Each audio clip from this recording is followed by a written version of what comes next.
All right, this is Kill You Last. I'm Peter Garacci. I'm Alex Bashera.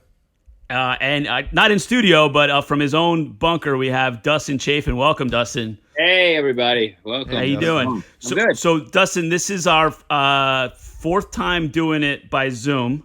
Okay. We're calling this Emergency Pandemic episode number 4. He always messes it up. What is it called? Pandemic Emergency Pod number 4. Whatever.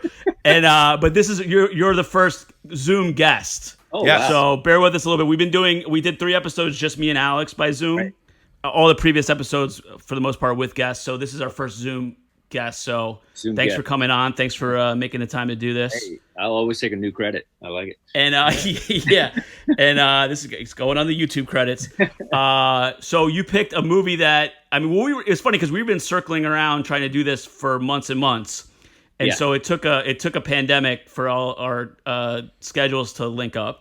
So we've been talking about a movie that is very of the moment, which is Escape from New York. Yes. So curious, like you didn't hesitate when I mentioned the podcast that that's the movie you wanted to do. So curious about what that movie means to you and why you wanted to talk about it. Well, first of all, just want to talk about just the pandemic and just like getting guests is like if somebody doesn't want to be on your podcast now, they just don't like you or your podcast. Yes, exactly. Yeah, we had somebody flake out yesterday, which is like I'm like, yeah, fuck that guy.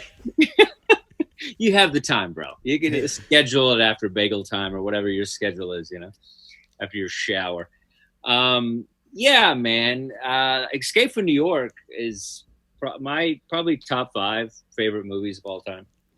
I love everything about it. I think I saw it when it kind of came, not at the theater, but I think I might have VHS'd it a little bit because it came out the same, because he did Fox and the Hound, Kurt Russell, and I think that was the same year, 80. Yeah.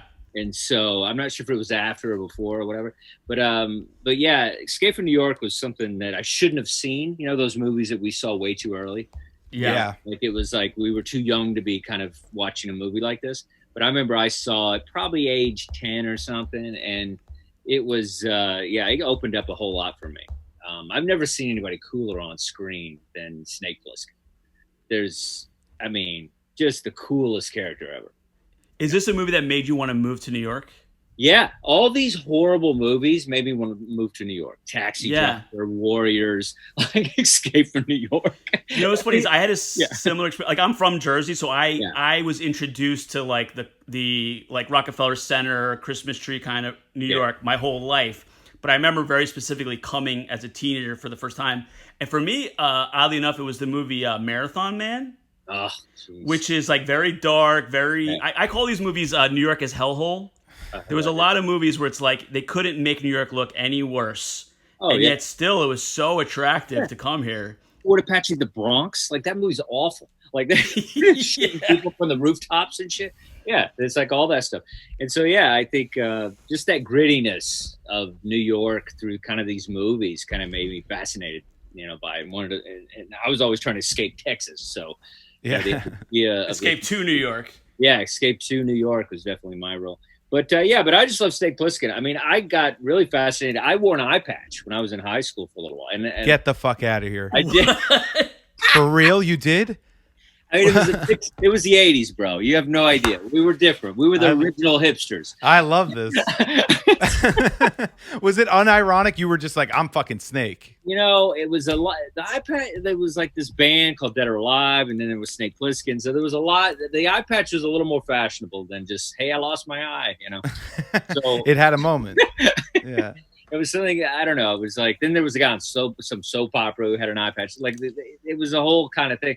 I think I just wore it for a little while just to see if I could pull it off. And then, because as someone who's about to be a comic later in life, you look back and you're like, oh, that makes sense. Yeah.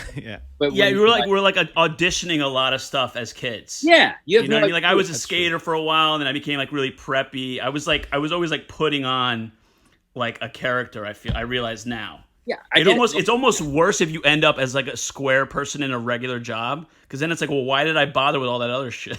Yeah, exactly. Yeah. I did Elvis shows, and I was 8 in my front yard with the girls and stuff. So you're always doing kind of weird shit, and you don't know why. But so I love the idea of just of Snake, this and I love Carpenter. Halloween was another one. Yeah. Way too early. And then just love everything about John Carpenter's filmmaking. And to me, he's kind of like he's, they have like how Bill Burr would be like the comics comic.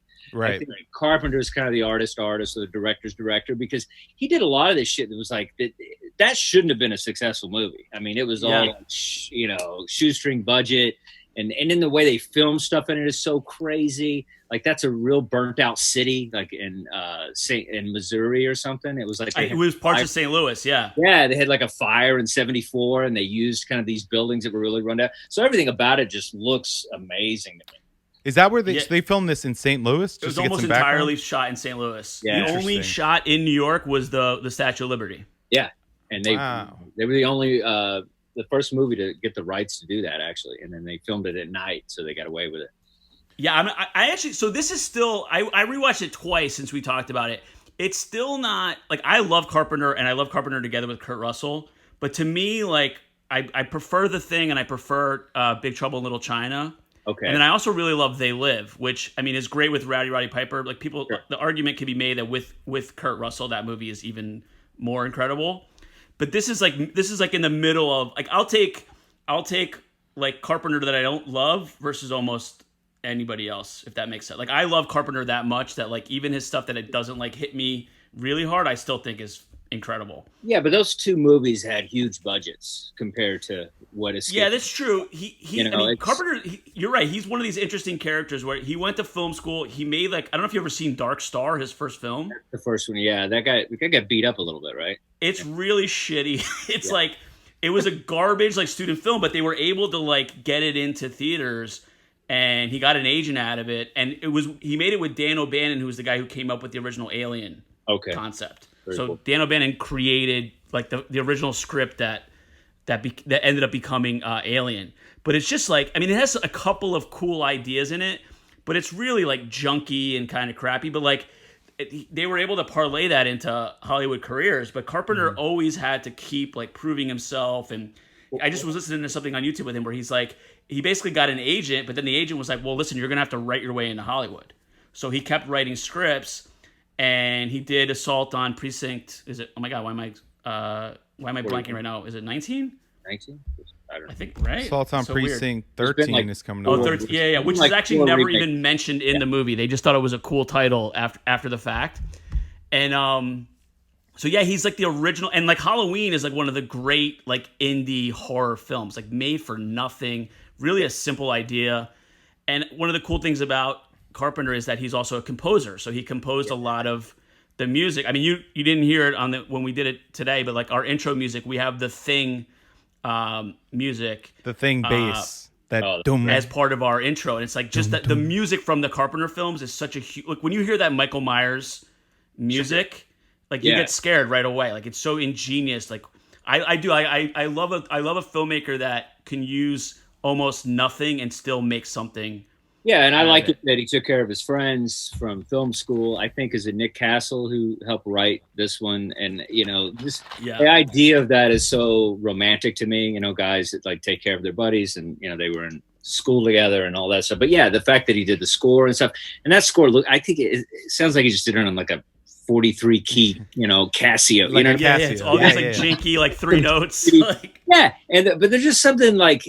When you watch it now, what's really funny is there's that Christmas movie on Netflix. I don't know if you see it. It's actually pretty good.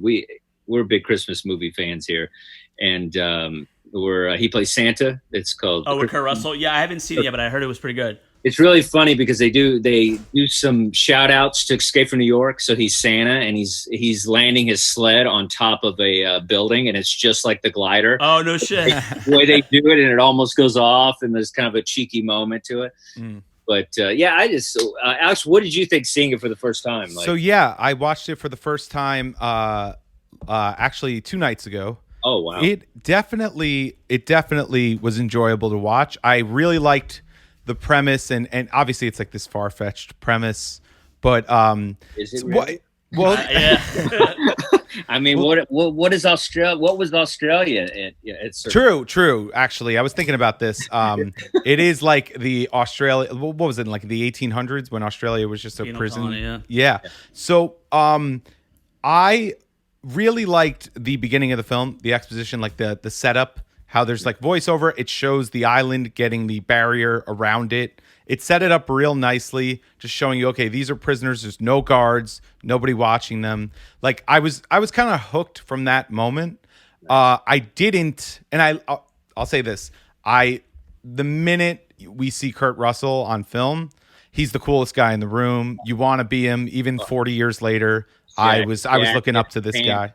Yeah, it's great. He's fantastic looking. Yeah. He looks amazing. But hair. Like, perfect hair. This is peak Russell. Best hair beard combo ever. What's interesting is that he had to he fabricated this character because he was a child actor, and they didn't want Kurt Russell because Kurt Russell had to invent tough guy Kurt Russell because the business saw him as like the goofy kid actor from Disney movies. There's a famous story that and it's probably not true, but like Walt Disney's last words were Kurt Russell. Have you ever heard that? Like, really? He was like Walt's like protege. Like those will be my last words. Yeah. It makes me like, to be honest with like all just the thinking about him.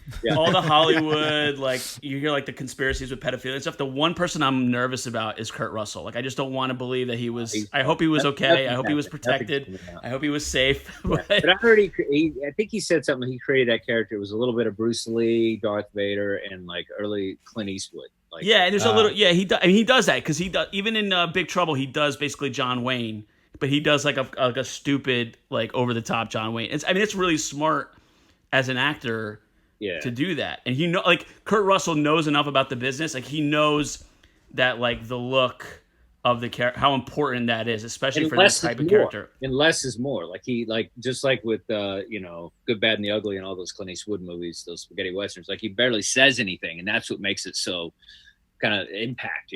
Where he's it becomes like more archetypical. The more you simplify it. Yeah. No, I mean Kurt Russell is again Snake's. It is that's the character. If you say Kurt Russell, like that's the name that you remember. I can't think of. I mean Jack Burton, yeah, but like you can't really think of too many Kurt Russell character names. So Snake Plissken, that name stands out. Like I mean, all time. There's going to be 50 years from now, if you say Snake Plissken, people are gonna know exactly what you mean.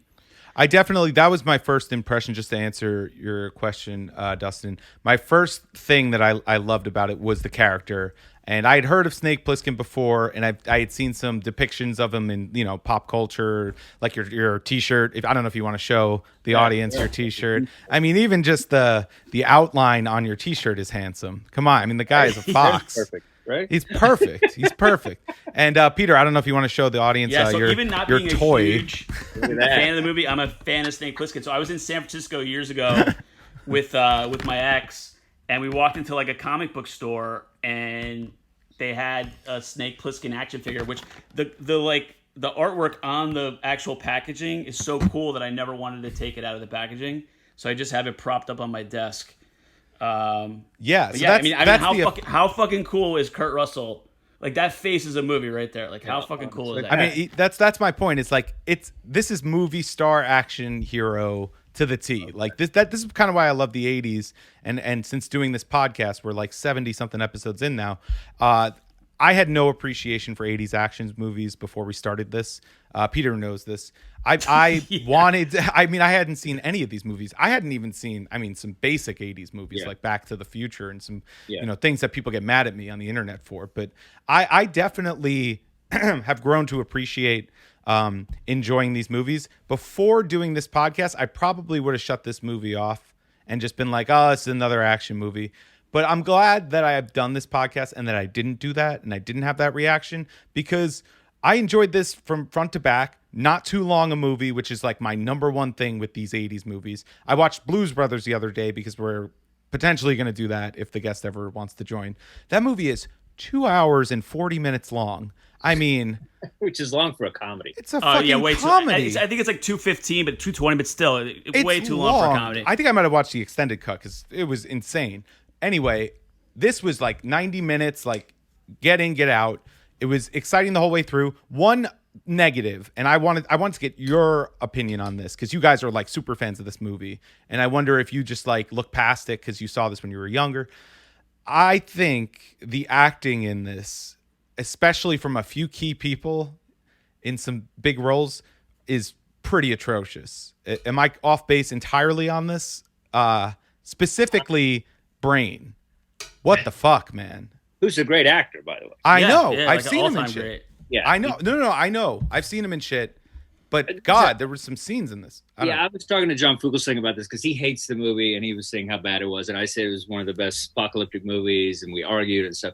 And there's a kitsch. It's kind of a kitsch dialogue in this that I think almost like comic booky. Yes. So I think that's why a lot of this is kind of, the characters are obviously dramatized to an extreme. There's a there's the Duke, and he's got chandeliers on a Cadillac. Like everything is, I think, just over dramatized in a comic book way. And I don't know. I think they made choices to kind of play it like that. I really do, because I think those are good actors. All those people are great. No, and I recognize most of them. And I'm not saying that everyone's bad. I think Kurt Russell was great, and I think that the props and stuff and the fantastic nature of the characters, I love that. Like I love the chandeliers on the car, the Duke, even like when they're all when it's Kurt Russell and it's just an amazing musician. So that's right. Yeah, and just, but I think that there was just the Brain and his girl, who has an amazing pair of tits. So that got me through. I want to talk about her. I want to go deep on her.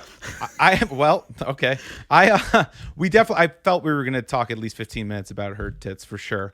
They're fantastic. I was saving it, but yeah, we're definitely going to. I mean, especially for like an 80s kid at the time who hadn't had access to the porn that I've had access to my entire life. Like I was getting horned up watching this. So this definitely was a big deal. Can I say one quick thing about Brain? Please. I feel the acting choice on that is that you're not supposed to like it.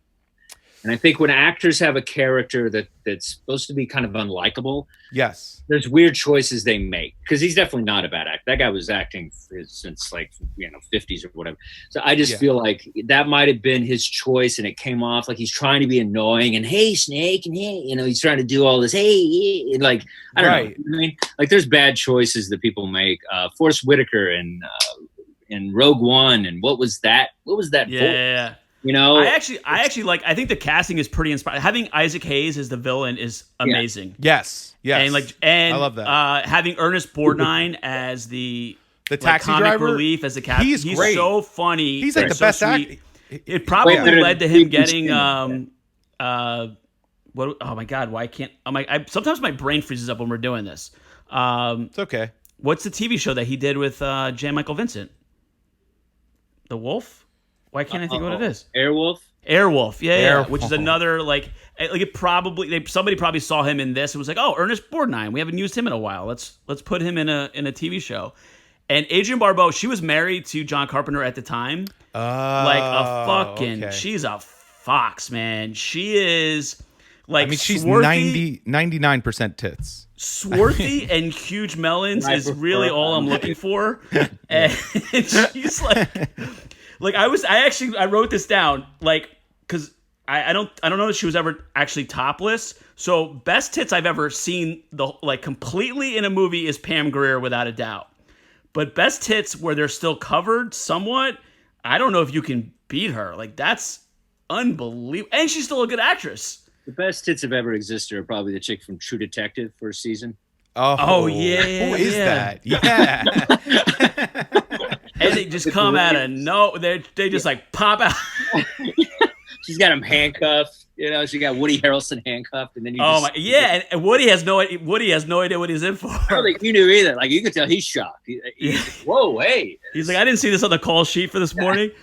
But yeah, she is like, and again, like she is sexy in a way that like is very 80s. Like you don't see like. And it makes me think about Pam Grier too. Like I've been watching a lot of Pam Grier stuff. Like women like that who are like, it's weird because they try to make these tough women that are like asexual. Like Charlize Theron is a beautiful woman who's now doing all this like tough guy stuff. But in a way they like desexualize her. Like these women, like Pam Grier is maybe the sexiest woman ever in the movies. And I mean, ironically, she's in Escape from LA, which I've never even bothered to watch. But yeah, well, here's the thing with that too. I think a lot of these '80s women, it's like nothing really aged well in the '80s. Hair. Oh yeah, I mean, her perm is terrible, but what are you gonna do? Clothing, obviously, some of that made a comeback or whatever, but the bodies really held up. It's like some of the best bodies in movies. You take Halloween, Jamie Lee Curtis. I love Jamie Lee Curtis. Huge crush on her. Yeah, her body's phenomenal. Like it's almost like they don't have bodies like that anymore. Like the women, you know what I mean? It's the diet. Whereas I mean, we might as well go all the way offensive. For some reason now, Asian girls have bodies like Colombian girls. Like I've noticed more and more, you see like Asian girls that are really curvy, but like the white girls went through this metamorphosis. Yeah. It's a weird time. Like, nobody ever bought an ass in '85 though. You know what I mean? Like that was real. It was all real. It was all natural. They were jazzercising whatever they were doing, but fake a lot of times. But that's about it. The boobs would break a lot of times? Okay, yeah. Adrienne Barbeau, like she's not like her name is not necessarily remembered, but she had a long she's still working. I looked at her IMDb; she's still doing stuff to this day. Wow. But yeah, she's in a bunch of Carpenter films, and I'll watch anything she's. Can I ask? Amazing. Does he always? What do you think Carpenter's mindset was going into this? The way he showcases her tits. Do you think he was just like, guys, I want to show the world like what I'm working with here? Yeah, it's like Rob Zombie. Like with Sherry Moon, like that's He's like, look what I have. Like, look what I have. Well, he's a 100%. He's doing that, right? He's kind of doing that though. He's like hard dicking us, like throughout the movie. Bo Derek's husband was like a director. Like he did the same thing. Like, right. See, this is why I would never. I would too. If I become a movie director, my women are gonna have like frocks on, turtlenecks. I'm not. Frocks? Yeah, like a frocks. Like all the way up. No skin showing. I don't like. As much as I like to enjoy it, I know how men are. I don't want other guys looking at my lady in my movie. Interesting. I don't know. I don't mind. I'll be a hypocrite. I'll take it. I mean, the other big name in this. I mean, he wasn't even a big name at the time, really. But Lee Van Cleef, as the guy who recruits Snake Plissken, is one of my fucking all-time favorites. Good, Bad, and the Ugly. Is he the? So he's in the two. He's in For a Few Dollars More and Good, the Bad, and the Ugly. Had been around forever. I think at this point he had like a major like injury and was like couldn't really walk and was kind of in bad shape. And Carpenter asked him to do this role, and that kind of introduced him to another generation, just like another guy who's just like understands. I mean, if you go back and watch like old westerns, sometimes Lee Van Cleef is in them. He doesn't have any lines, but he's so badass looking. Yeah, that he's like a memorable extra. The eyes, just the way he carries them. And even in this movie, I don't know why he's got 2 hoop earrings, and he's got like a gold chain on his wrist. Like it doesn't really make sense. It doesn't fit his role at all. He's supposed to be like it almost makes him more tough. That he's like you're like what? Do you know what I mean? Like he's just so badass that like he's like I'll fuck it. I'll put hoop earrings and I don't give a shit. Yeah, the money was probably shit, so he's like, I'm just showing up like this, like I don't care. Yeah, but he probably only worked for a couple days, but he like with not very much screen time, like to me he like I would have watched the whole movie just about that character too. Like I love Lee Van Cleef, I love it, and that I remember being a kid, and there was a TV show called The Master, where he plays a ninja. Oh, wow. And he takes a young he's like in California traveling from town. It's kind of like a kung fu knockoff. And he takes a young kid under his wing and like teaches him how to be a ninja. Hilarious. And it was like it lasted like 13 episodes. Like every episode was like they're in a new town and they got to solve some. It was. I mean, every '80s show was like it was basically the A-Team premise. Like they show up in town and they got to solve one crime for that episode. So like The Master, they went from like town to town and like they would like rescue some girl or something like that. But I just remember I was a kid. He immediately like left an impression on me as like this guy is badass. I love that movie. And one thing I think too, I think it's kind of a blueprint for a lot of apocalyptic movies. It's like I feel like they introduced a lot of stuff that a lot of movies started to do after. The whole thing where it's just kind of like you have the kind of the Thunderdome thing, where it's like guy goes into the ring, he's got to fight for his life, or it's so bad. Escape from LA is terrible because instead of a fight scene, it's a basketball thing where he has to make. No. He's like, Oh no! He's like Snake Plissken, and he's like shooting hoops. And of course, he makes like 10 in a row. Like it's it's horrible. And that's supposed to be like he makes it out because he's good playing at basketball. Because he like sunk 10, so he gets to get out. It's horrible. It's so stupid. Yeah, it's terrible. But that's, I think there was a famous wrestler he fought in that. I think it was Ox Butler or somebody. I don't know. I really, in this one, in Escape from New York, the guy who plays, the whoever big he's guy. fighting. Yeah. I would imagine that guy was either like a strong man or some sort of wrestler. He's a professional wrestling guy. Yeah. But so I feel like a lot of that, and then the race for time is such an interesting element to this. Yeah. Where it's just like, you have so much time to, and you add that element to, kind of the thrill of the whole thing. Like, is he going to make it? Is he going to make it? And it's like counting down. The countdown thing is also just phenomenal. A note that I wrote down is that this is, I mean, Carpenter is a horror master, rightfully so. Yeah. This movie is structured like a horror movie, but the protagonist is the one doing the chasing. Yeah. So you have that like fear of like what is the monster around the corner, but you're instead of waiting for the monster to show up, you're following the lead character. But that it's still that same like the music and the ominous, like what is he going to run into next? I mean, my one thing, like I really enjoyed it. I think the reason I like The Thing and Big Trouble better is I think there are bigger, better, more memorable set pieces in those. I just wanted the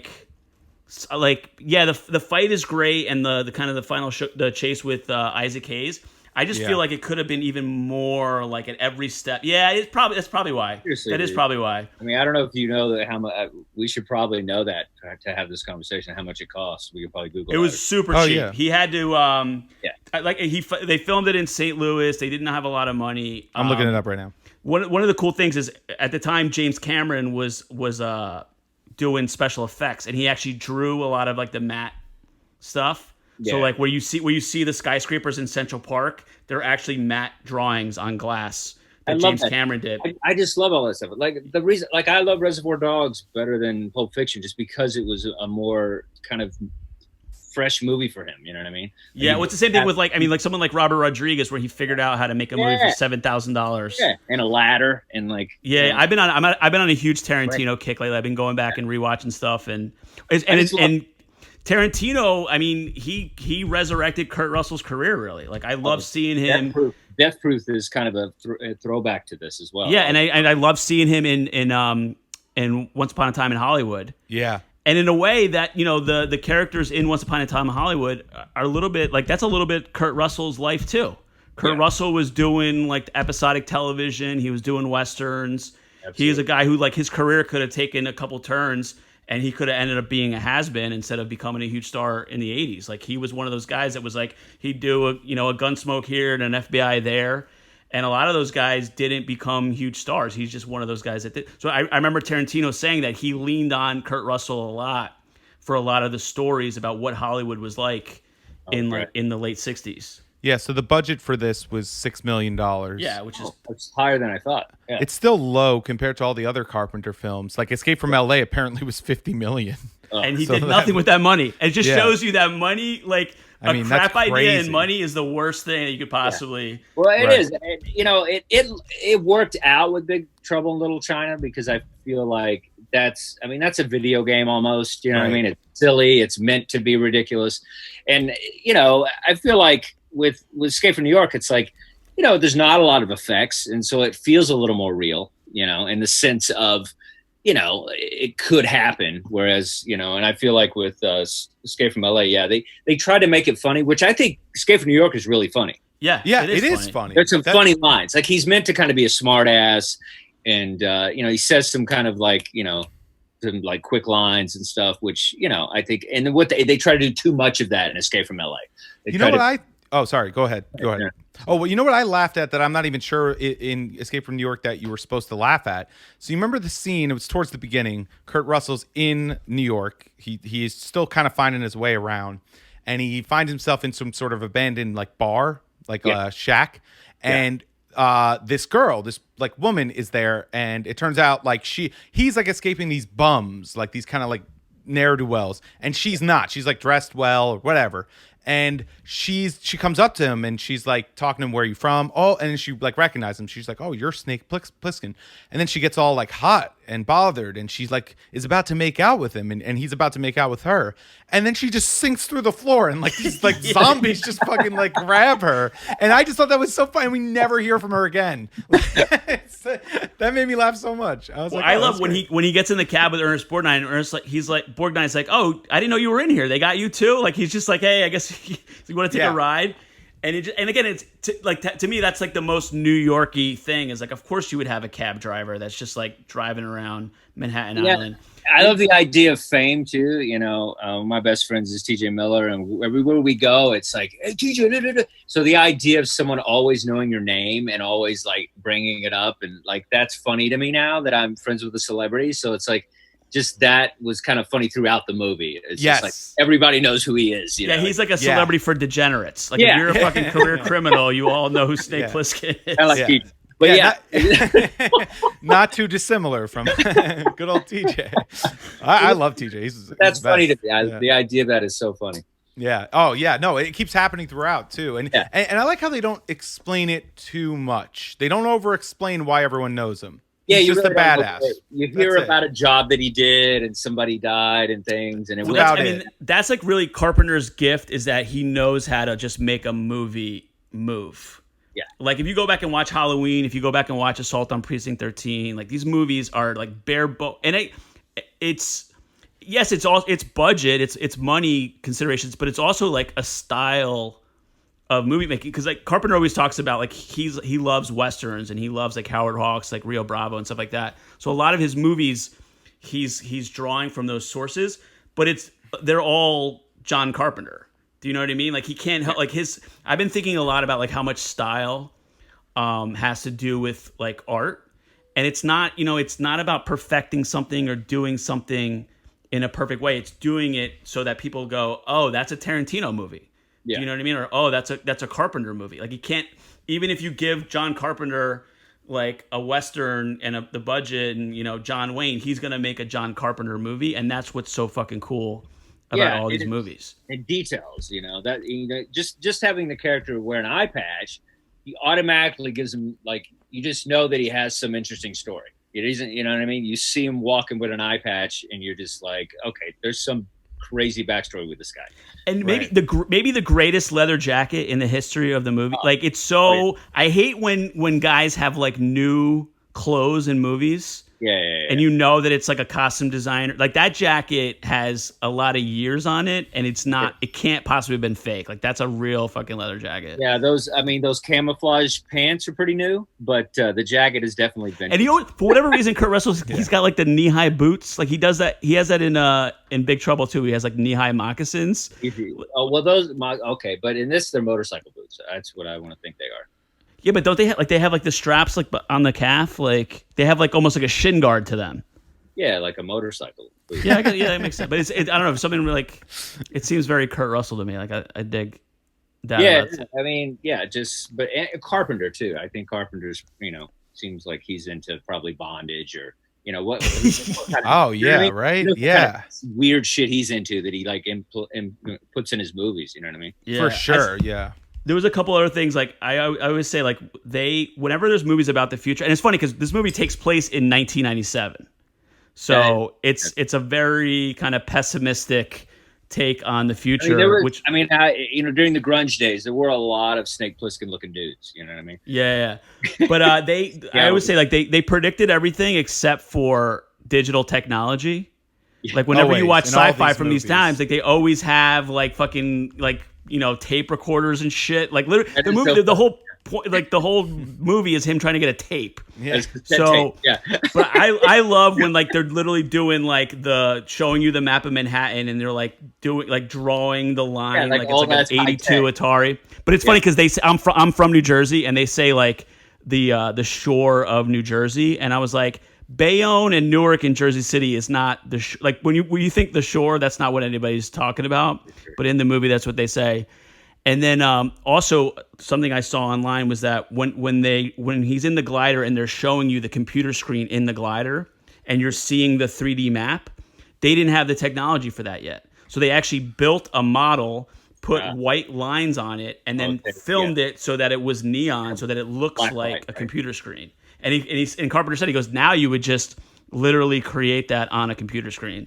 So it's so badass that they were able to, do that. Like, to me, like, I love that creative stuff where it's like, all right, we have a problem. How do we solve that problem? And that's what I love about it. The fact, and like I said, what we're talking up top about the fact that it was a burned out, town in Missouri, and like it's like, just all that stuff adds to how creepy it is sometimes, when they're just kind of walking around and stuff. And like, the extras in this are amazing. Like you were saying, how they pulled that girl down. Like there's all kinds of weird, like when and the president, that dude's the weird. He's a psychologist from Halloween, right? Yeah, Donald. Oh, Pleasance. that's right. Yeah. And like he's tied up. The first scene when you actually finally see him, and like all that stuff is just great. Yeah.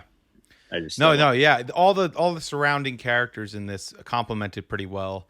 And yeah, I mean, there's not a boring minute. I think the whole time countdown type of thing that you were talking about earlier, Dustin, that's a huge element to like keep you invested. He only has 23 hours until this, like, his arteries explode, which is such like a violent image to keep thinking is going to happen to you. I enjoyed this movie more than I thought I would, to be honest with you. It's funny, in Escape from LA, he gets scratched, and that's his he gets a virus, and it's like a respiratory virus, and so it's like looking creepy to watch now. So, well, I was going to ask you next, Dustin, like, because I was in Jersey for a little bit when all this lockdown stuff started to happen, and then I made a decision to come back to New York City. But my fear, I instantly thought, like, what if they lock Manhattan? Like, what if they close the bridges and tunnels and you can't leave the island of Manhattan? And like, that's where it's weird, because it would be so easy to do. Like, yeah. And honestly, like, that's why watching this movie now, it's like, it gives me the creeps a little bit, because like, that's literally, I'm at any moment where I'm like, should I just escape to New Jersey and get the fuck out of here? Yeah, I mean, I think we're all kind of that point. I mean, you never, like, I feel like the idea of a movie like Mad Max or a movie like Escape from New York or 28 Days, like all that stuff seems so fiction, kind of. I mean, it was always kind of like, there were parts of it that would relate to certain things. Like, you'd see Idiocracy, and then Trump happens, and you're like, oh shit, I guess it's closer than we thought. Yeah. And then like some of that stuff. But now, any, like, the idea of like, like, do I need a crossbow? You know what I mean? Like, just ideas of like survival if it really gets bad. I mean, I almost got to fight with an old lady at Rite Aid, over toilet paper. It's like those things, like, it's closer than we think. So yeah, it starts to fuck with you. It's like, is it going to get to that? Because I think all these movies they're warnings. Like, I think movies like Terminator and this kind of stuff, it's like, it's a vision of what could happen if, especially like humans with technology, if we fuck with technology too much, like something like, Terminator, and creating like machines that are online and aware. Like, I always saw those movies as being warnings. And then you hear people are doing this shit. You're like, wait a minute. The lesson of that movie wasn't to go out and try to do this shit. The lesson was like, watch out. If you do this stuff, it will get, it can get out of hand. And it's even society. We have to take care of ourselves. Yeah. Even the idea that it's very possible that COVID was created in a lab and like, accidentally got released. Whether it's true or not, we may never know. But even the fact that that's an idea, makes more sense than a barbecued bat. You know what I mean? Yeah. I definitely, I think it's much more likely than one guy ate one bat one time. Like, where did that come from? Like, where is that story coming from? Like, I don't believe, like, the wet markets. Apparently. Well, because in the wet markets they do eat like wild mammals, like bats, and apparently the genome for this virus is something I'm too stupid to know, but is something that would be a virus of a bat. It does come from a bat, but I heard that you needed, like, it has to be. That's the opening of Outbreak. Yeah. Oh, really? And again, I feel like these movies were warnings. I've become more conspiratorial in my free time, and I think like the guy eating a bat story, it's the perfect story to get both sides fighting with each other. Because you have one side saying, see, those people are dirty and disgusting and we need to protect ourselves from them. And then you have the other side going, oh, no, that's racist to say that people do that, and it's racist to blame. So in a way, the fact that just the story exists is a great way to just get people fighting with each other. And it's the first 3 minutes of outbreak, so that makes it feel like somebody got it from somewhere. Yeah, and because like on both sides, Yeah, like it's all made up. It does sound like it's feasible, but we don't want to believe it's true. And the other side goes, no, it's just a way to create chaos. Yeah, in a way, and confusion. Who's the guy? Can we trace it back to one dude? Like, I mean, not that I know. It's that chick. It's that chick who eats live fish on the internet. Have you seen that Asian chick? It's disgusting. It's all over Twitter. Go on to don't go on Twitter and search that. But if you want to see it, you could type in Asian girl eating fish and it'll freak you out. She eats like live octopus and shit. They eat some weird shit. Can we reconcile like two things that Asian Americans have nothing to do with this, and B, Chinese people eat ridiculous shit? I mean, they do. I think it's outlawed now that they can't eat that crazy shit anymore. I don't think so. I think the wet market. I heard they couldn't eat cats and dogs now. Like it was a whole thing. That's been a thing. That's a rule. I think that's been like a rule recently. I don't know. These wet markets are a nightmare, though. It's totally unregulated. It's nice people. It's like they broke. So they. I'm not. Yeah, they need to eat what they have. Hillbillies, where I come from, they're eating squirrel and possum and shit. Like Yeah. My brother did. My brother had to do. True, Dustin. It's true. Yeah, that's not even a caricature. Okay. No, I mean it's not me. I know that. But I have relatives on my side that ate squirrel and shit. Absolutely. Wow. I got squirrel eaters in my family. That should be the next the name of your album. Next comedy album. Squirrel tacos. Come on. Yeah, but is a clean squirrel? That's it. Then it becomes the sanitary practices of how you. Well, there is a way to hunt. There is a way to like clean your animal for sure. I mean, there's. My brother did some business in like China and Malaysia and stuff, and he said that every time he goes, they gave me a part of the animal that I didn't want to eat.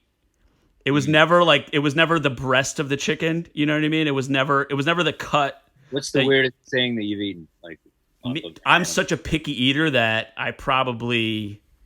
Nothing really too crazy. I've always been like a hugely. I might have eaten something without knowing ahead of time what it was.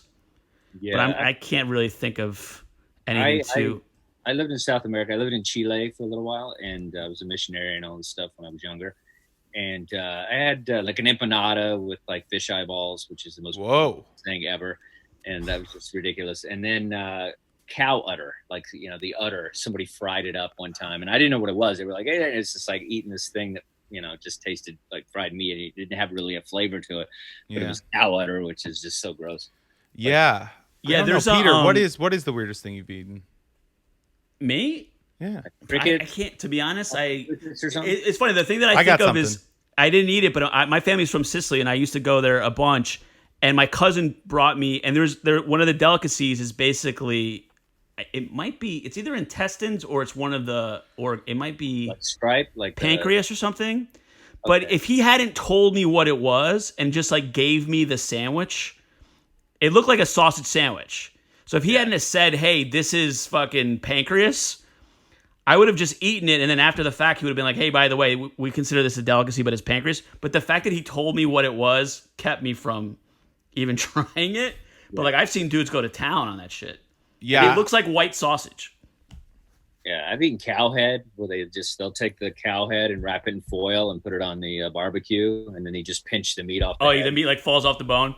Yeah, you just pinch it off, but you still see a freaking head. Yeah. I may have told this story on here. Like it's gross. I hear you, man. I may have told this story on here, but I live in Spanish Harlem, and there's a butcher shop on 110th Street, and you go in there. There's 30 people in line. It's one of those places where you take a ticket. Yeah. And they got like 10 butchers behind the counter. Everybody's waiting for their meat. And it's all like Hispanic ladies. And the one butcher sees me, comes from around the counter, comes all the way, cuts all the people in front of me and goes, "Hey, man, what do you want, a ribeye?" And I go, "Yeah, I will have a ribeye." And he was like, the butcher was like so fucking excited to like, because he's like bagging pig's feet and chicken necks all day long. And he's like, "Thank God." He goes, "I went to butcher school so I could fucking cut steaks. Like, thank God somebody comes in here and buy." Like, I've never seen like he was like light on his feet. He was so excited to come into this room. But again, even then, I wouldn't eat all the other shit that was in there. I would only eat the fucking steak. But you're like, actually, I'm a comic. Can I get some chicken feet? Thanks. Yeah. then I saw how much the ribeye cost, and I was like, it's going to be chicken feet from here on out.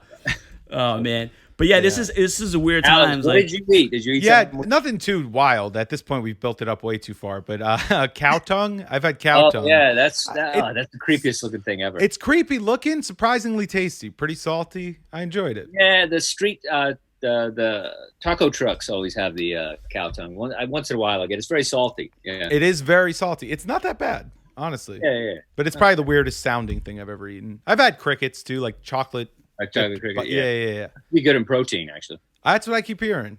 Yeah. I keep hearing it. I don't even know what I'm saying anymore. I've heard that once in my life on like a cartoon. Yeah. One last thing about Escape from New York. And I think I loved the idea of like, this is the first time I saw somebody stand up to the president. You know what I mean? Like stand up to this, like, it was so punk rock to me that like, this outlaw is like, defying the government, the president, like, even though like he didn't care what the consequences are, after he's, escaping with that tape and like, fuck you, I'm Snake Plissken, I do what I want to do. And just the idea, the exit of that, the ending of that is so, even though it is a cassette tape, it's it's such a rock and roll thing that he just kind of walks off into the night and he's like ripping up this thing. And that's just so badass. It's such a great exit. I love the it's the cowboy, into the sunset kind of thing, but I just really like it. I just love absolutely. It's funny because I was going to ask about the politics of this movie, because like Carpenter's pretty like left wing guy, and he like originally wrote the script based on like Watergate, and then he was like talking about Reagan, but him and Kurt Russell are best friends. And Kurt is pretty like known as like kind of as a conservative in Hollywood, and I like that. And my thing with like politics in art is like, I like when I don't know exactly where the art is coming from. Same. Like I hate, and I think what's interesting about their relationship is that the movie can kind of be read in both ways, because it's the politics, you're not getting hit over the head with the politics of the movie. Like it's clearly a political film, and clearly like in the beginning of the movie they're like you have to go we lost the president, and Kurt Russell's like, we'll get another president. And like it's such a like hilarious line. And then I'm like, why don't they just, isn't there protocol for this? Like, why do they gotta go rescue this fucking guy? VPs in like 97? Come on. Yeah. It's like it's like it's. And the second one is pretty like right wing, much, like everything is just like shut down. Like, it's more about moral Christianity and all that stuff. Yeah. Whereas like They Live is clearly like a take on like consumer culture and like being obedient. And I mean, They Live is another movie that like, talk about like a movie that's prescient for like today, where we're just like repeating what advertisements and television tell us. And like, we don't realize that we're being programmed. Oh, yeah. I think it is like a, and again, a lot of these Carpenter's movies, it's like it's the one guy versus they said, I think at some point it says, it's like, Snake, when did you become the man? Like you're here to rescue the president of the United States. Like, when did you become the guy? And he doesn't want to do it. He's being put up to it, which is the premise of the film. How much you love The Thing, and I think The Thing is definitely a better movie, but I'm going to give it to Escape from New York because it's not a remake. And I think the idea of it being an original idea it holds stronger to me than a remake. That remake is the best ever, but The Thing. But I just love the idea that this is an original concept. Yeah, no, it's great. And now, at any chance I get to go back and rewatch, I just watched Christine for the first time this past year, and that movie's fucking great. It holds up. There's so much, and like Starman is amazing. I love Jeff Bridges in that movie. Like Carpenter, He's one of those guys. I think he's getting his due more now than he ever did, like when he was at the height of his stuff. Yeah. I think a lot of the filmmakers that like the reason I've been thinking about Tarantino a lot is because Tarantino was like, I was 15 years old. I went into the theater and I saw Pulp Fiction, and that movie was such a foundational like moment for me. And I've been thinking a lot about how I learned about a lot of other stuff through Tarantino.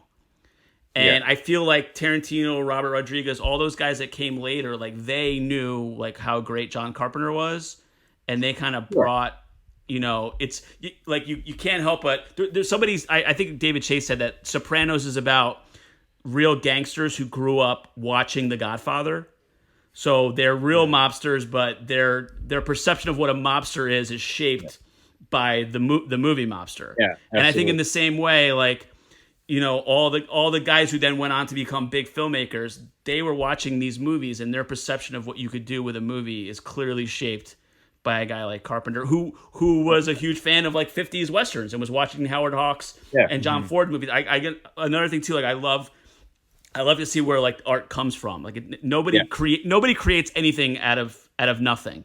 It all comes from what you liked as a kid, and that's why these movies are so important. That's one of like the basic premises. Unless you're Chaplin, you're not original, you know. Yeah. I mean, one of the like premises of this podcast is like these are the movies that like moved you as a kid and kind of helped shape who you are as an adult. I mean, I would say, and this is I hate to say this, but I feel like, you know, there's a handful of great movies in the 80s. I feel there was a lot of bad mistakes. There was a lot of movies that could have been so much more. And the fact that they were filmed in the 80s ruined the whole thing. You know, the fact that Scarface has a music montage, like there's so many bad moments that happen in 80s movies. I couldn't agree more. Where they try to be funny when they shouldn't have. Like there's a lot of cocaine going on. I was gonna say you could see the coke on the screen. Like Scarface is a movie about cocaine, and everyone's doing cocaine while they make it. There's tons of movies like that could have been good, and they just take this 80s angle. It's like when you watch 80s NBA. All those guys are coked up, like they're running up and down, like they're all like wiry and just fucking sweating. Like it's 2 minutes into the game and they're drenched in sweat and they're just like fucking. It's the whole era. You have to take into account what drugs were being done. Sure. While the music, sometimes choices were really just strange too with some of these music, and that can really ruin a movie too. Just like happy music during like a chase scene or something. I think the money too. Like I think a lot of these guys got a lot of money really fast. And like so, there can be like a lack of purity in the art because they like a lot of these guys they made one or two movies and then they became huge stars right away. So they got a ton of money and like a lot of money and everybody's saying yes to you is not a good thing with art. Like Oliver Stone, I mean, like you know what he did with Tarantino's script is like just ridiculous. You know? Yeah, I mean, Natural Born Killers. A lot of people love it, but.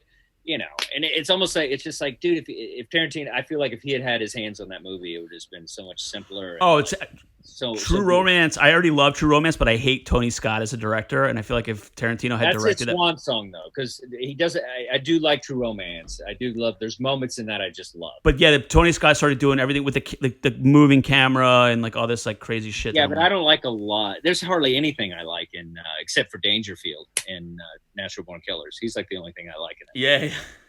It's like, I think you know.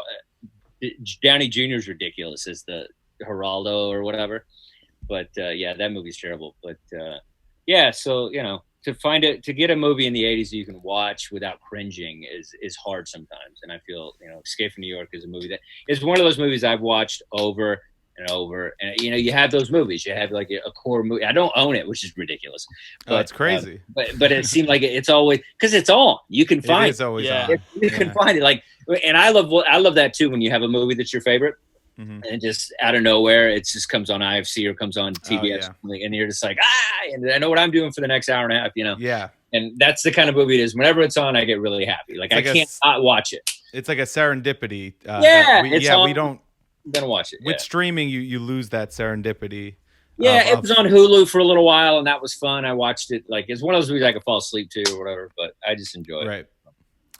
Well, I mean, Dustin, what do you want to plug while we have you on? Yeah, what have you been doing during the pandemic? Any content? All us comics are just kind of scrambling to do shit. So yeah, you know, I'm trying to do content. You know, you try to figure out you're going to be stuck in your house, so you try to think to yourself, you know, what can I do that's entertaining as I'm stuck in my house? And I have a lot of vinyl records, so I looked around my place and I was like, you know what, maybe I'll do something with my collection because you know I love music and I love buying vinyl. Every time I'm on the road, I try to seek out a record store and all that stuff. And I believe in kind of keeping that, you know, true art form. I feel it sounds better on vinyl and all that stuff. I'm one of those geeks. Yeah, me too. By the way. Yeah, so I do like a random thing, vinyl with Dustin Chafin, where I'll pull like a vinyl. I won't know what I'm pulling. I'll just pull it and start talking about it. And that's been fun, just a little Instagram thing. And then, you know, my true love, Leah Bonema, is an amazing comedian. And so we I do a podcast, I'll Leave You With This, where I talk to comics and stuff, and we do like a quarantine edition where we kind of talk about being a couple and and we actually go into movies talking about apocalypse movies and cool sci-fi stuff we're watching.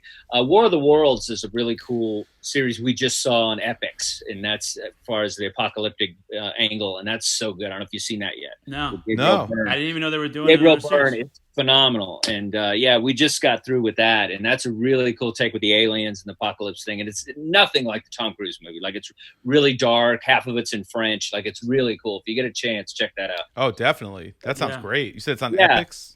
Yeah, on Epix. Yeah, and I'll Epix check is that actually free till tomorrow. So all right. Well, hey, Peter, let's get on it. Yeah, And Dustin, what's your Instagram handle for that for all that? At Dustin lowercase, what is that, _ Chafin, Chafin, and my Patreon. Just go to I'll Leave You With This /Patreon. I appreciate it. Perfect.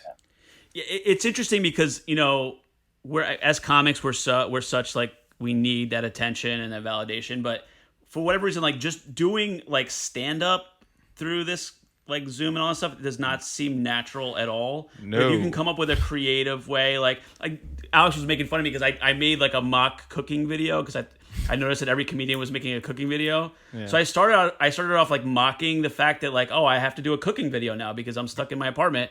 And then halfway through, I started to really dig it. So I started to get really into cooking. We're all becoming better cooks. Like, and so it like I just think this is an interesting time for us as artists to like go deeper. Do you know what I mean? Like, we don't have to just like, it's not just about getting stage time and working out bits. It's finding a new creative way to create stuff. Yeah, because I also coach people. I do comedy coaching with like comics and stuff, and so that's another thing I'd like to talk about too. But it's like, but I talk to comics and stuff, and I think right now it's like if you're gonna do a Zoom or something, I think that's important to stay creative, but you can't sit there and act like it's a set. Right, like exactly. People on a Zoom, you're like waiting for the laughter. If you want to do something like top 5 things I've learned being in the quarantine, that's it. Funny, you do a list, or you do like, here's a picture of me, whatever. No, you're right though. You have to adapt. Yeah, it's not going to be stand up as it is, as we know it. There's we may not have crowds for a long time. I know, and there's something to being true to the medium. So the medium of stand up is you're in a room with the people and there's a microphone. This is a different medium, so you have to rather than try to like superimpose that medium into this medium, you make something different that's true to this what we're doing right now. It's really, you really have to just keep your head up. Like April was like, I had the greatest stand-up month of my life scheduled, and it's just like, it was opening for Nate Bargatze. Oh man, I saw you posted a couple of things like that. Huge theaters, and he's amazing. We're on a tour bus. We're gonna be on a fucking tour bus like Motley Crue. Like, I was like, come on. Yeah, no, I have a friend I have 2 friends who had like a Netflix thing lined up. Yeah, and it's like I'm sure Yeah, where such Dustin, a bummer. Were you gonna do Nashville with Nate? We had like a 10-city tour. It was like a tri-state kind of Pennsylvania. Oh, okay. Because I was gonna say because my cousin lives in Nashville and she and I are big fans of his, and she actually has tickets to go see him in Nashville, which I'm sure. Yeah, I had to do more of the Eastern tour, but I'm sure. Yeah, it's funny because I had my first I had a stand-up nightmare last night. And I've been dreaming like crazy, but not like nightmares. And in the dream, I'm on a show where I'm. He didn't even hear you. What's that? He didn't even hear you. No, what happened? I didn't hear it. Yeah, Peter's in his own fucking big head. Yeah. What did you say it was like a regular day? It's like a regular set. You just did a regular set. It was just you doing your type 5. Yeah. You missed my funny little roast. Yeah. It was funny. It really, the dream was really upsetting. I was featuring on a show, and for whatever reason, it was like in a pavilion. It was like outside, and I was on a huge stage, and Mark Norman, who I don't know, is in the audience. And I'm not getting any laughs. And so I was like, you know what, guys, this is a little weird. So I'm just going to sit on this bench and I'm just going to tell you stories instead of doing jokes. And Mark Norman goes, man, that's a bad idea. He just gets up and leaves.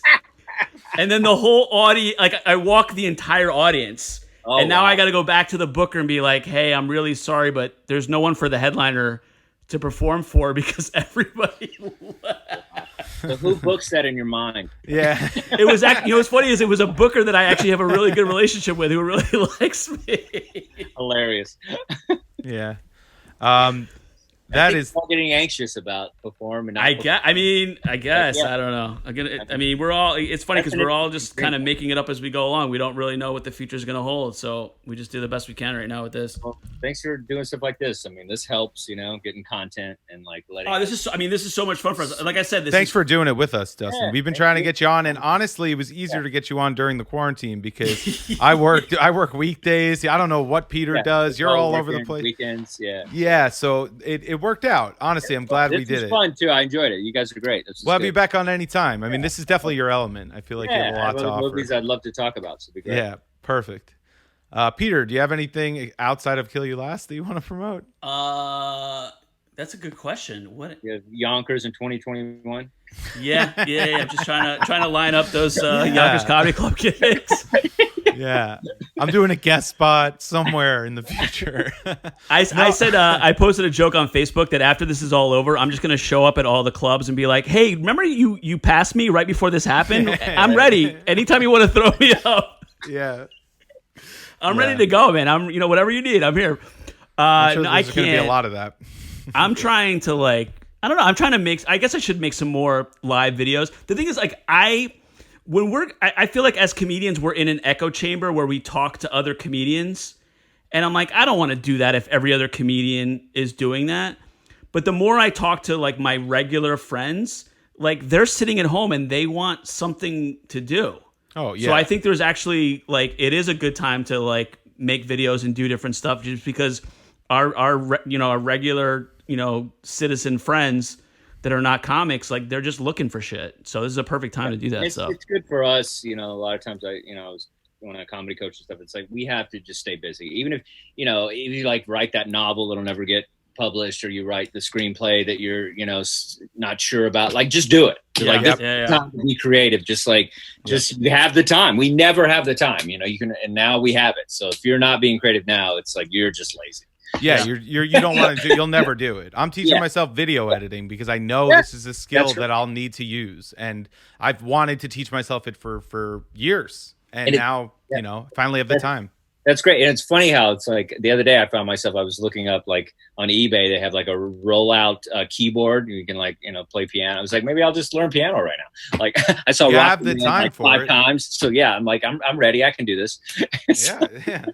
I mean, why not start now? It's true, though. Yeah, try, learning. You're not going to be able to go with the flow stand up through this. You can't just do your spots or do your house show, whatever you do. That's just not going to cut it. And I think, like you said, it's going to be a while before we get crowds again, maybe. So I think a lot of people that were doing it just to for a hobby or to have fun, I mean, good for them. Maybe they'll come back.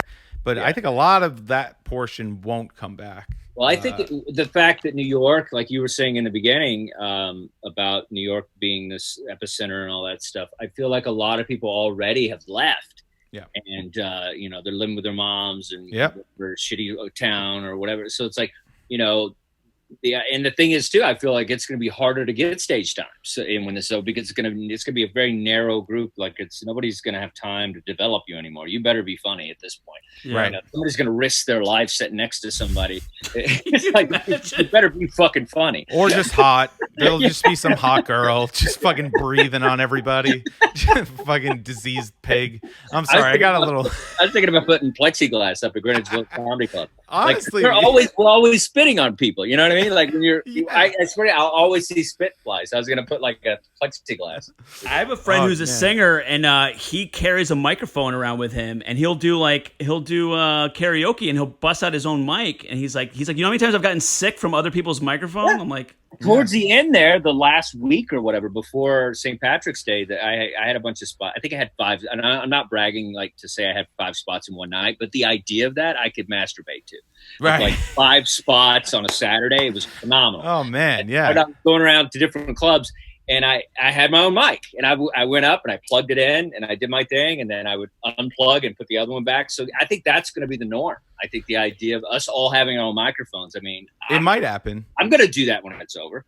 Yeah, it might happen. At least a portion of comedians will be doing that for sure. Wipe it off, or there's going to be a procedure for sure. Yeah, there's going to be something. Yeah, 100%. I'm a hopeful person, so I'm planning my birthday party for May 17th. It's going to be a barbecue in East Harlem, and I'm calling it. People in New York City are going to be dying to get out of the house.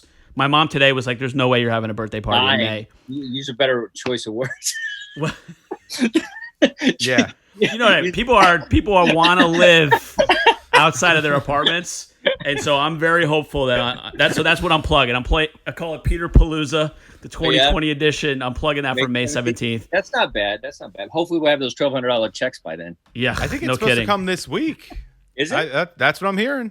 This week. Some people got direct deposit already. That's what it's going to be, is a direct deposit, and if they don't have an account on file for you, then it's going to be sent to your mail. But Okay. Yeah. I think it's happening in waves. It's not like they're going to send a check to like hundreds of millions of people at once. So it's this week though. So throughout this week, it's going to be. It's funny because like I was in the restaurant business for a long time. A lot of my friends are in the restaurant business, and comedy is basically the restaurant business. So it's going to be interesting to see, because like some of my friends are working from home, and they're telecommuting, and they're saving money because they're not commuting, and they're actually doing great financially, and other people have been like destroyed. So it's going to be very interesting to see how society like is stratified when this is all over and we get back to life. Because like I said, like I have friends that opened restaurants right before this happened, and they don't even know if the restaurant is going to reopen. And then I have other friends that financially are kicking ass. So it's going to be it's very curious like what's going to happen next. Yeah, I'm screwed. So if you guys want to see me, my Venmo is at Dustin hyphen Chafin. Like, please. Yeah, get it out. But this is what's crazy is like I posted this thing the other day that said stimulus packages around the world. I don't know if you saw this. I didn't. Like they had the UK 80% of workers' salaries. Wow. Denmark 75% salaries. South Korea 75% salaries. Netherlands 90% workers' salaries. Canada $2,000 a month. Yeah. Australia $1,000 a month. US one-time $1,200 check that may take months to arrive. Yeah. Like and the thing is like they just throw out $1,200 and we all get excited, but man, New York, that's going to go quick. Yeah, that's nothing. I don't think anyone's like, people are like ironically excited about it. Okay. Nobody's actually excited. I mean, well, I'm sure there are so few people. Yeah, but, NASCAR people or whatever. Yeah, right. I got a few comedian friends. Squirrel eaters. Yeah, sure. Yeah. All right. Well, this was great, man. Cool. Thanks for having me, man. It was a lot of fun. I like you guys. Yeah, thanks for having us. Thanks for doing it. Glad we were should finally plug able the to work YouTube channel, because this is going to get released as an audio podcast, obviously on iTunes, Spotify, all that shit. But we also Kill You Last podcast on YouTube. Subscribe to our channel. This will be like the third video that we have up. Yeah. We're going to continue to pump out the video podcasts. I think from now on, even after the pandemic, I get it's one of those things where we were talking about doing video forever, and it took a worldwide emergency to finally get us to do video. So exactly, perfect. But it worked. And so Kill You Last podcast on YouTube, Kill You Last podcast on Instagram. Really, just Kill You Last podcast everywhere. I did see today film history charts were back in the top 50. So in the US. So yeah, I think releasing these video podcasts is giving us a nice little boost. So we'll continue to do that. Very cool. Go see Escape from New York. Great movie, guys. Yes. Snake Plissken. Support the patch. All right. See you guys next time. Take care, guys. Bye. Bye.